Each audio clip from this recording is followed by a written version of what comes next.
Hi babies, welcome back to the Penthouse. This is the second episode of our series, and I have brought my favorite person in the whole universe as our second guest. That is Swaggy C. Williams, and the C stands for Christopher.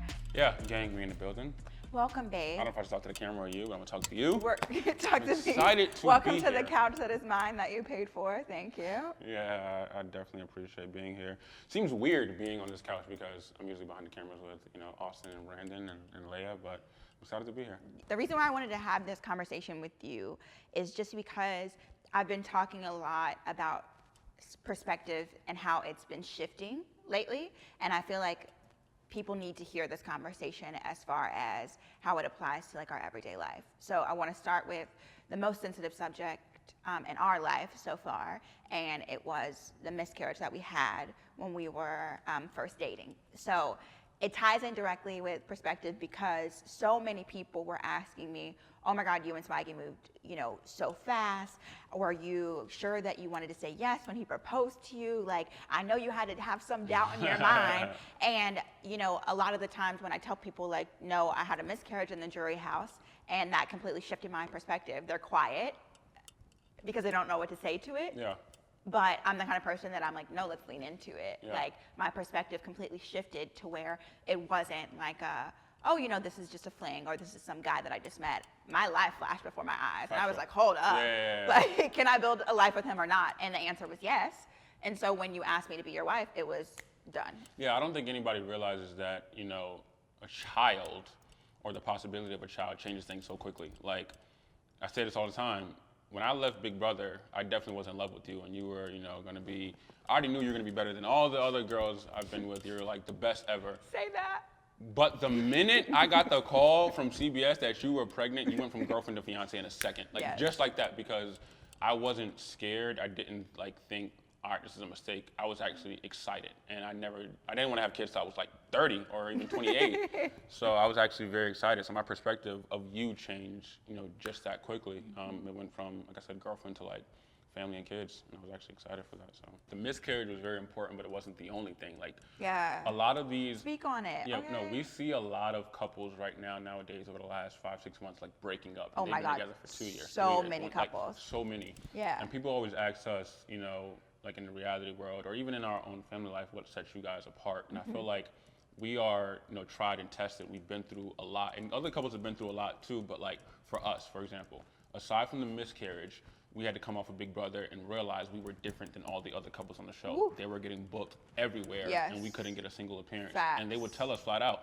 we don't think you can bring a good demographic Yeah. to our clubs and our Yeah, appearances. discriminated Discriminated against. Yeah. You got like I said, I love Brett and Winston to this day. You got them. They're not even a couple, and Yeah. they're getting Yeah, booked. they're and it's just like, pairs, yeah. all right, so we're not making money off this Big Brother show. Okay, cool. Yeah. And then that was a wake-up call very That was a quickly. wake-up call. Of like, okay, our path after this show is not going to be the same as our castmates, so we have to prepare differently. So I think with us, we learned at such a fast pace, and I think we'll get to the season that we're in right now, and that's, how our perspective is completely molded off of everything that's happened.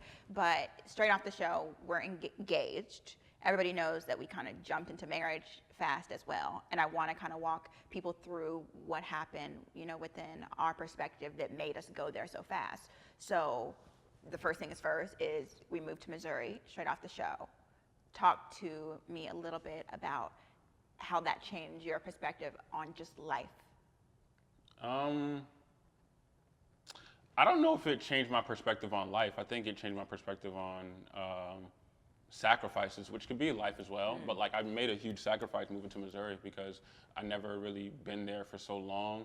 I've been there for like 5 days while you were in the house, and then the reason we moved there in the first place is because of the miscarriage. We felt like TMZ and people in US Weekly, they were like hitting us up constantly for like the scoop on it and going deeper and deeper into it, and we just wanted to be away and be around family.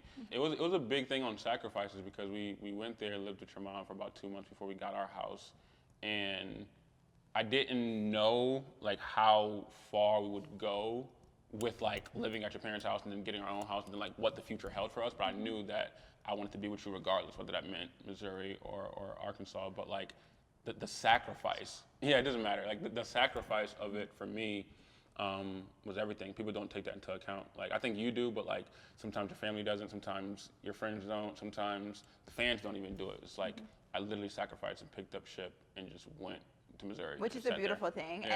And I will acknowledge that for you, because not everybody would be able to just leave their life behind and completely jump full faith into a new life, a new relationship, a new everything. And like, it's crazy because even though I have lived in Missouri before, I hadn't been, to Missouri since I was 17, and so it was a huge change even for me. Like, I was culture shocked, so I can only imagine how culture shocked you were coming from like the East Coast, where everything's like so fast paced, and we move into a suburban neighborhood in Missouri, Lee Summit, Missouri, at that. You know what I'm saying? Yeah, it was bad, like for me, because it was just like, all right, like I go from, like I said, living in Bridgeport, Connecticut, and New York, and Jersey, to living in Lee Summit, Missouri, where it's a little bit quieter and everybody's more family oriented. And your family got on me a lot because I'm not the type of person to sit at dinner tables every single night for like literally throughout the entire week. I'm like, all right, I'm gonna see you, I'm gonna say what's up to you, then I'm gonna go upstairs and work on like my goals and my dreams. Well, you've been alone for most of your life. Yeah. You and your brother. Me and DJ, yeah. And like I said, it was just tough because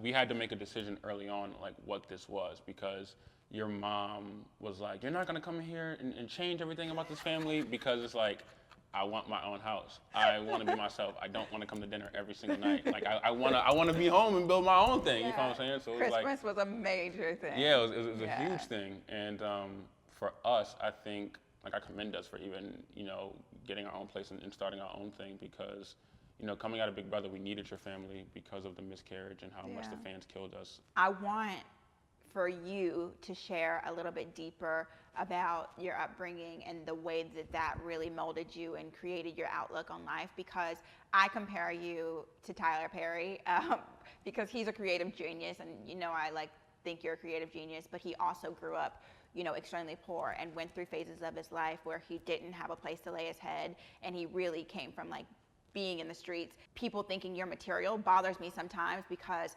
yes, you talk a lot about money. Yes, you focus in, on numbers because you're a numbers guy, but I want them to know your why, of why your drive is so strong. Yeah, and I wish my dad was alive to, kind of hear this kind of conversation, this talk. But when my mom and my dad got divorced, it was my mom, or it was my dad, and me and DJ. And we were, when I say poor, I mean, like I said, we, the story, we've, went to 17 different schools in 7 years, ages, grades 1 through 8. And we were homeless when I was in first grade and then in 8th grade. First grade is like not a big deal because it's like I'm 5 years old, I don't remember nothing. Being homeless when you're 13 and you're living in a car, then you're living in like a shelter at 13 years old, and then you come home from school from the bus and people are walking, the same bus route to get to their place, and then you're going to the local shelter. At 13 years old, that scarred me to the point where it's just like, I never, ever, ever want to be in a situation. And this is crazy that I'm even saying this here, because I've only told you this and DJ. I'm so happy. I've never even said this on camera. But it scarred me to the point where it's like, there's going to be one day where I make $100 million and I'm never going to put my kids through this again. You know what I mean? And it's just like, situations happen because my dad was very sick, and you know what I mean? Like, he had, like I said, kidney failure and could high barely blood pay pressure. for hospital bills. Barely pay for hospital bills, so we had to be the man of the house at 14 and 15. But it caused me to be where I am now, where I thought like, that's why I stopped playing basketball, because I realized that everything had an age to it, whether it was basketball or anything. And there's a cap. Yeah, it's a cap. In finances, there's no cap. So when I got to 19 or 20 and I came across that realization, that's when I realized this is what I want to do in my life, and not a 9-to-5 job, because I said this in my YouTube video as well. We love our parents to death. If your parents are not in a situation where you want to be at, you should not be listening to them. It's like, oh yeah, go to college for 4 years and do it. Like, you're not where I wanted to be at. You know what I mean? I love you to death and you're hard workers, but you're not where I want to be at. So I took that leap to be in the finance industry. And now where I'm here right now, it's like, I never want to go through situations where I was a child. Like, we lived in a car at one point. So it's like, all right, we both want cars. I'm not going to, pay, what is it called? A car note on it? No, I'm paid in cash. All right. Because you want it to be ours. It's ours. You can't take it away from me. I paid $100,000 for both of ours. Nobody can ever come and repo your stuff. You cannot repo my car. Exactly. Period. Like the chains I have right now. Like, I know a lot of people, my jeweler talks about coming to the store and to try to finance it or take a picture of it and leave it. Pay these cash. Everything I do cash. Yeah, because you want to Because I want to own it, not because I want to brag about it. Like, oh, I have all, like, materials don't really matter, but it's like the things that I do want, I own, which is why I told you the other day, when we get our mansion next year, like, and I want to spend probably $10 million on it, low key, I don't want to have a mortgage. Like if I gotta, if I gotta build my credit, I don't want a mortgage. I want to pay cash for it because you can't take it from me. You know what I mean? But that's just how I grew up, and I'm glad you brought that point up because it kind of puts into perspective who I am now, and I hope everybody gets to understand why I am the way I am. It's not because of the money. I was like this when I got on Big Brother and I was broke. I'm gonna be like this when I'm 30. First of all, I want to point out this. Just perspective is different because I think people think, okay, since now Swaggy makes a lot of money, he's supposed to change who he is.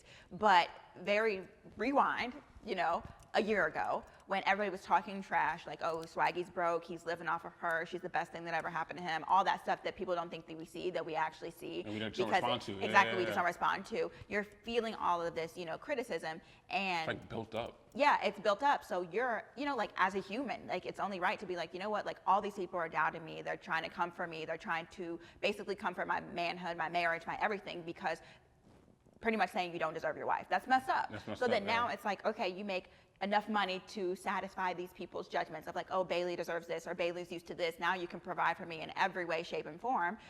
And people are still upset with, yeah. You know what I'm saying? Like, there's no pleasing the fandom. You know what I'm saying? The fandom, or like old family members that, like, your blood, like the people who live on, I'm not gonna say the address, you know what I'm talking about, like mom, dad, sister, they're cool, but like the side relatives will throw judgment, you know what I mean, when they judged me when I first came on, and now when we have everything we have now, it's like, oh, Swag is cool.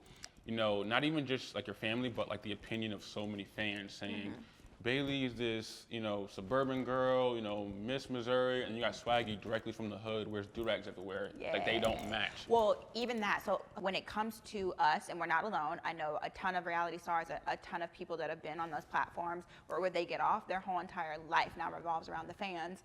And I'm just going to come out and say it, it's unhealthy. So I think with us specifically, like, we had a traumatic experience that affected our life. So we couldn't just come out and be like, yeah, we're living for the clout, what's up? Like, everything that happened in that house and every opinion hit us a lot harder because it actually affected our real life. We were no longer in like a reality show. This was our reality. People, crap on me so much for who I am.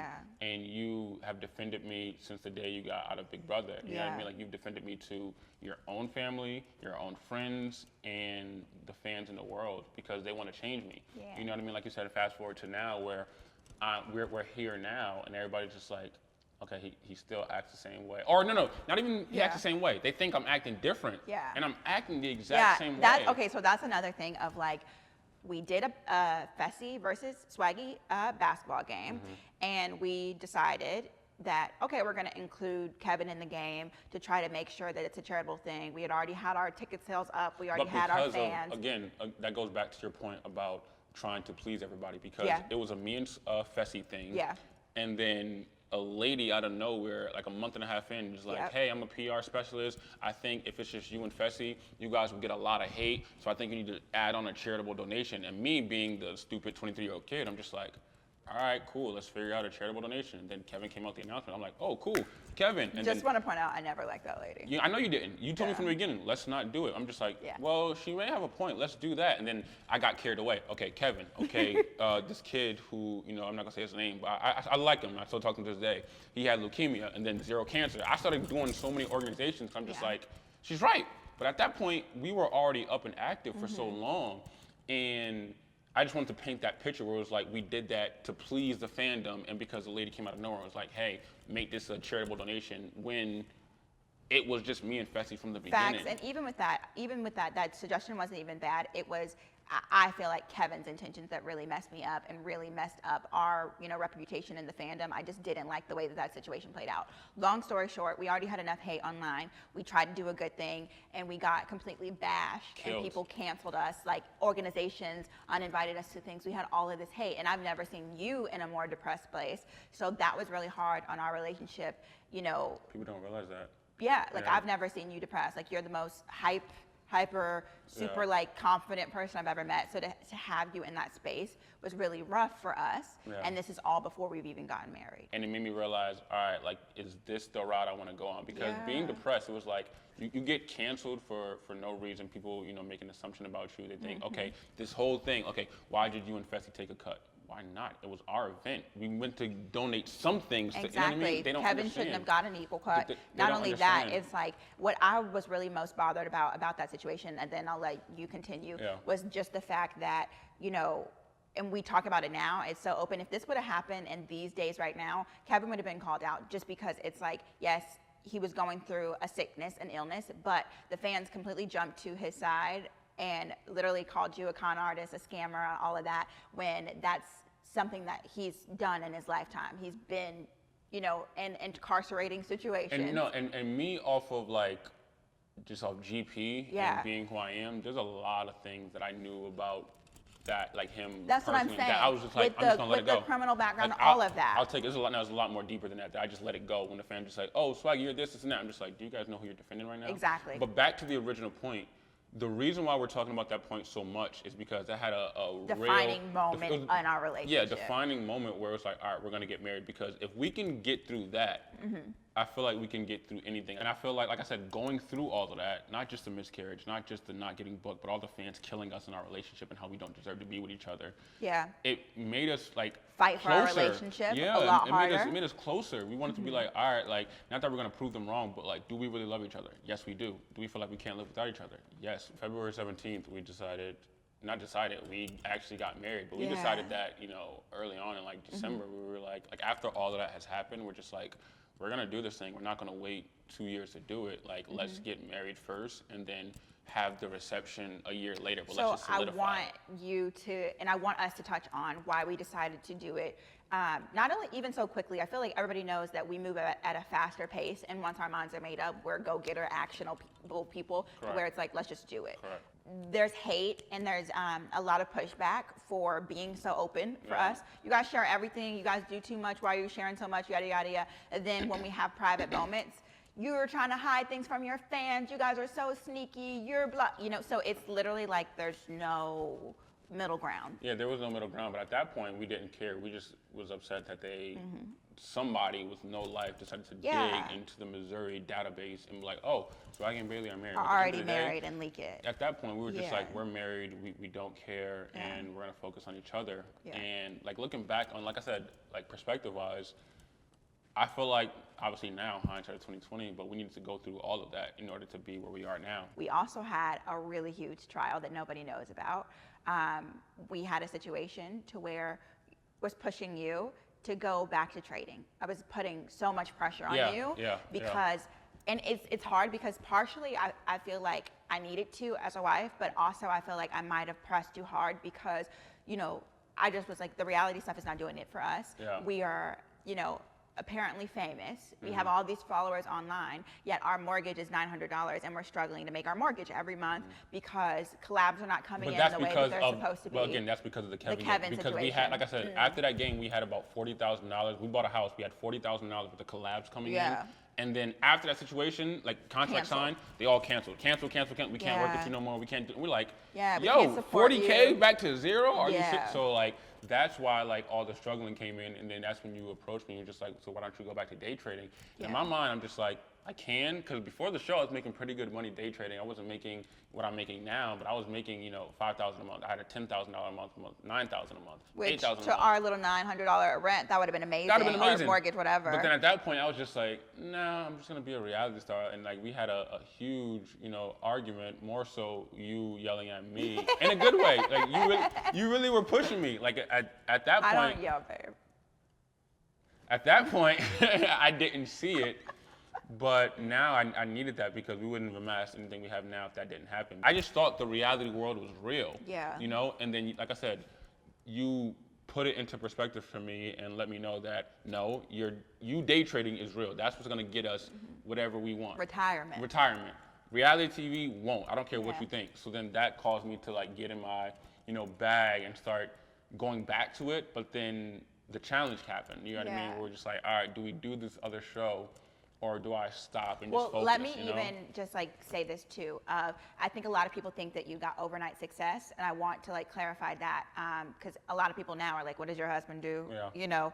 Okay, so I had this lecture that I gave to you that I did not yell at all. I gave you a lecture on perspective, and then we took some action. I think that's another thing too that people don't realize is that when you have a vision, you not only have to manifest it, but you have to act on it. So even though our action did not end up the way that we wanted it to, so what happened is I emptied out my bank account to send you somewhere to learn trading, and I kind of pressed it on you, which we thought was a good idea. You kind of just did it to appease me, but the point of the matter was, if that wouldn't have happened, if we wouldn't have taken like an actionable faith of leap of faith of like, you wouldn't have even realized how much you love Forex. Yeah. And I feel like that experience that we went through was also like one, a test to our marriage, a test to our family, and then also you just being like, you know what, I feel like I'm a Forex guy, and that's just where I'm going to put all my energy. Yeah, it was, like I said, the worst idea ever, but it Thanks. It was terrible, but the result of it is the Yeah. reason why we're here, because you wanted me to learn equities because somebody in your family was doing it. So like I said,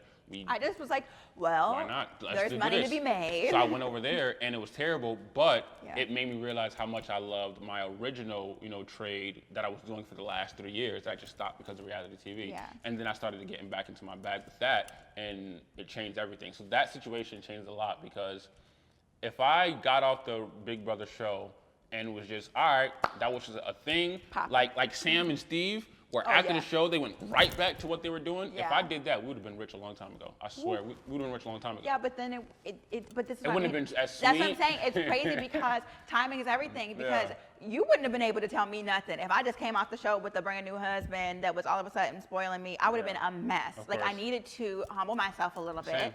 and I needed our relationship to have like a solid foundation. Same. And so I feel like everything worked out, and no, I don't ever want to go back or struggle like that again because that was Never. rough.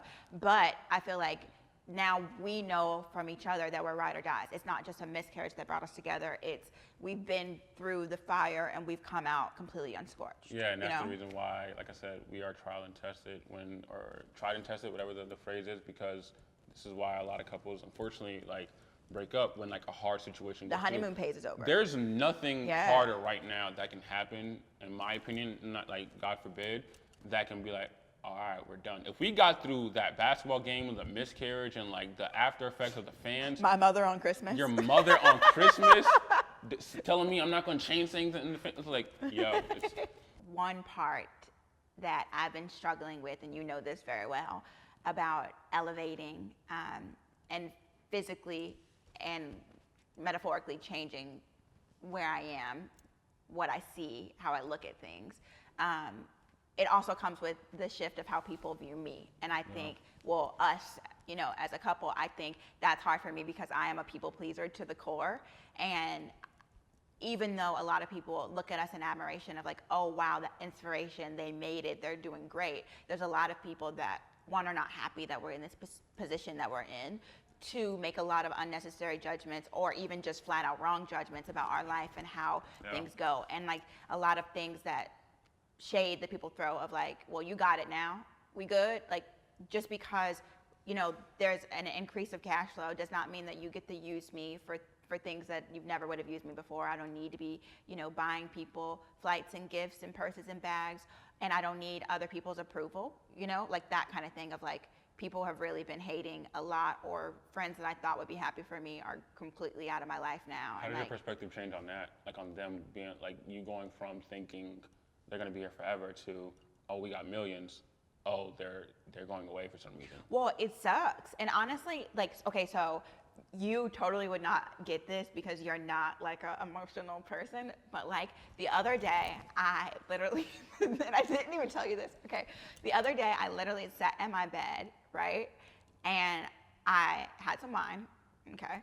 And just started bawling, crying. Like I am sobbing, crying. Literally like in mourning, you would have thought like somebody died. Really? But then I had to tell myself like people did die. And like, not that they physically like passed away, but like these people are leaving my life and I'm mourning their presence. Like I really am like crying because I really thought that they would be family forever, or I thought that they would be friends, and I thought we'd be able to usher into this new chapter together, and they've decided to cut ties. And cut ties comes in the frame of saying unnecessary things to us or to other people when we find out, and we got to cut them Oh, off. yeah. There's nobody stupid No, who can be no, like, hey, I don't want to be your friend no more, bye. No. They will shade us to other people decided, when we made find out. decisions that forced us to cut ties. Yeah. You know what I'm saying? Yeah. And so I'm like, this really is hard, but also being the person that I am now, loving myself, being like, well, I have boundaries now, so I'd rather set these boundaries and lose friends than allow these people in my space to use me, hurt me, or bring negative energy. I don't think, we're at a point or space in time where we can allow, like I said, any of that. And I think, the reason we are here is looking back for the last 2 years of our relationship. We're in a place where everything we manifest, everything we say that we're gonna do is happening for us. Yeah. So, we just moved into this penthouse downtown LA. We obviously have to stay here for a little bit, but now it's like we're already looking to the next point. Like we're looking at houses that we want to buy down the line. We're looking at investments. We're looking at all of this stuff. And I'm grateful for the manifestation. I'm grateful for looking into the future, but I also want to know if we'll ever get to a point where we're like, okay, we've made it. No, I mean, it depends. I feel like I made it now. Like you see Leia laughing in the background, but I feel like I made it now. Like I said, we got a couple million, and it's just like, all right, people are just like, when they make 5-6 million in a year, they're just like, all right, I'm just gonna settle down. And for me and you, it's like that's not the goal. The goal for me was always 100 million. Period. Like. Well, actually, the goal was 300,000.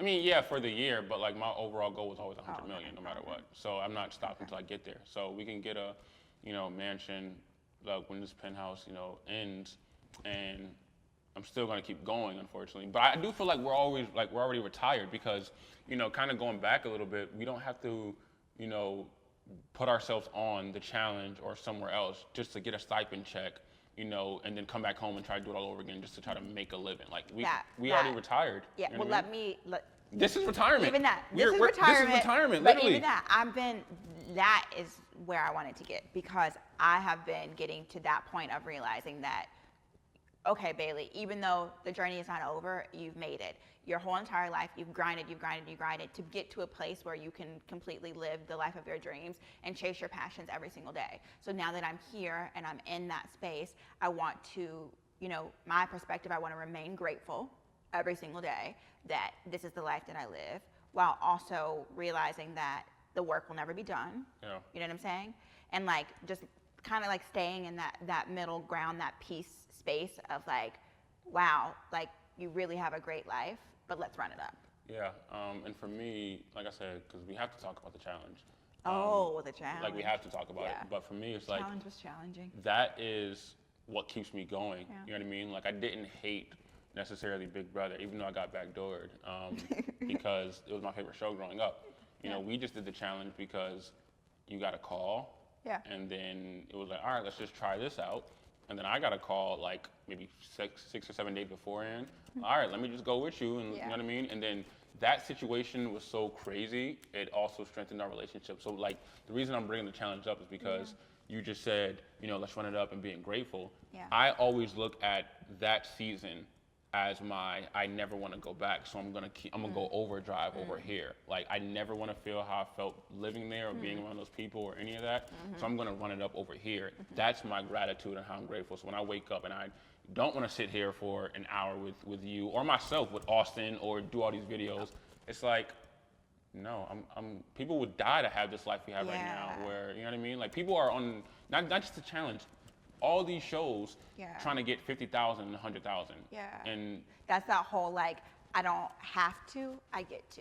Yeah, I get to. Yeah. And that's what keeps me, grateful. Where it's like, it's not, and like I said, I said this in my interview with Austin, that I'm not trying to be arrogant or anything, but the money that they're all fighting for is not a lot of money, perspective to me anymore. Perspective. You know what I mean? Like I said, it's all perspective, where it's like 2 years ago, $1 million is a lot of money. And not to sound arrogant now, but to me, it's just not a lot of money anymore. Like, it's just really not. Yeah. And it all comes with growth, where it's like, we talked about this before, is perspective bad sometimes, where it just changes? Like, is it bad sometimes, Well, the thing is, I think you have to mix the perspective that you're gaining with a little bit of awareness of, perspective can be bad sometimes, because what you don't want to do is get in the game of chasing that invisible ghost. You don't need to chase the invisible ghost or keep up with the Joneses, because you do have this perspective. And now that we're in this new realm of, oh, well, $1 million is not that much money, which, okay, for the long, for most people especially in the world, LA, yeah. and also like living off of that won't be that much money. But then also now, are we competing with the other people that are thinking that's not that much money? Like,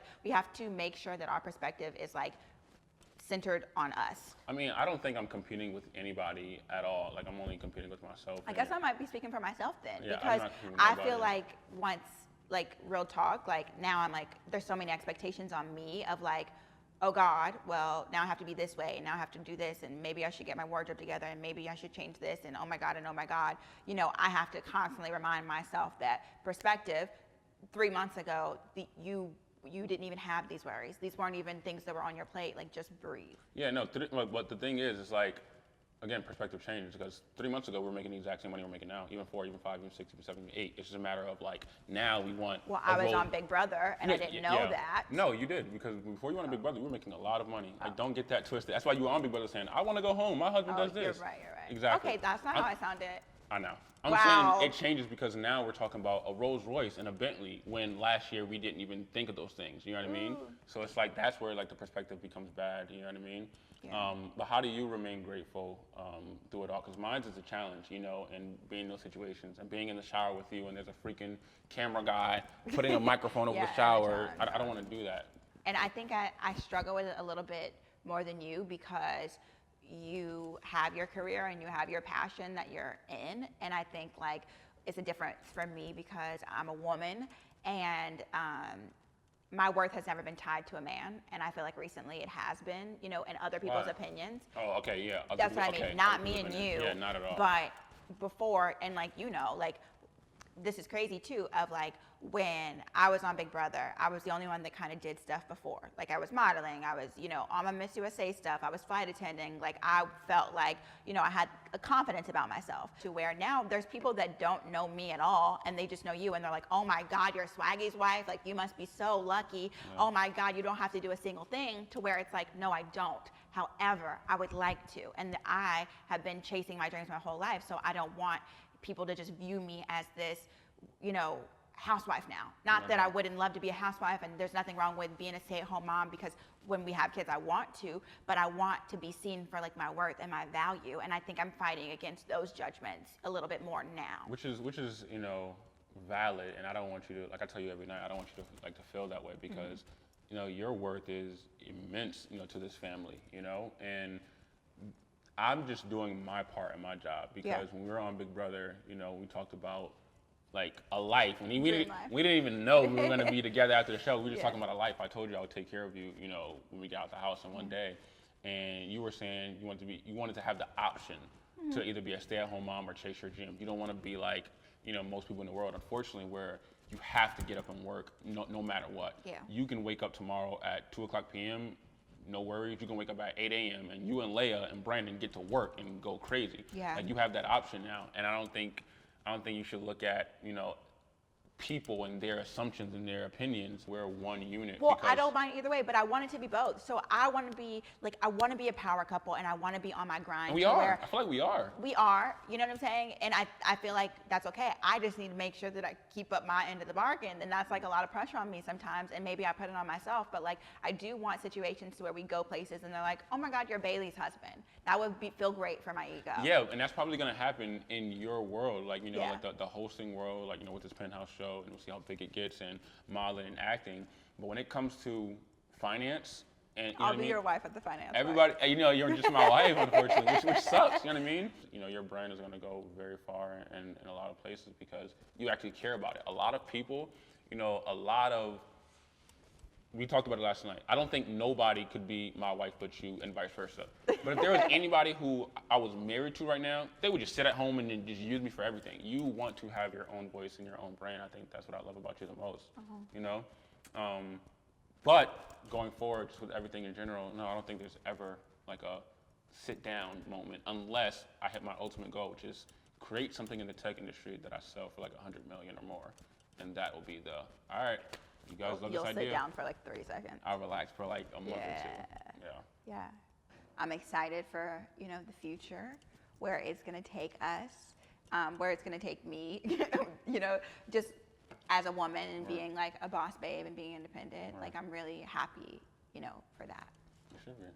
And I want to say one last thing just about perspective to everybody. I want everybody who watches this video to have their own perspective, because they don't have to chase, you know, 5-6 million a year. They don't have to chase creating something worth 100 million. That's like good. I made a video on my YouTube channel saying about like success, and you can be successful making 70K a year, 80K a year and being happy.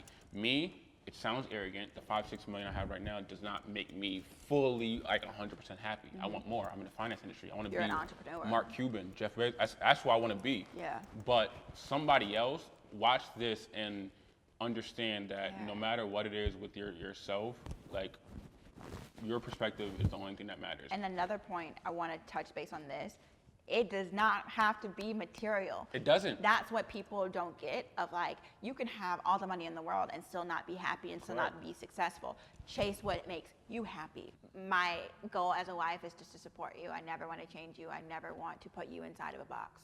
So for me, if that takes other people, you know, judging you and being offended, let them be offended. I just want to make sure that you feel supported. And even if there is, you know, a big mistake, we've already made mistakes in front of lots of people, and we still survived it. So yeah, I couldn't ask for a better wife. Yeah.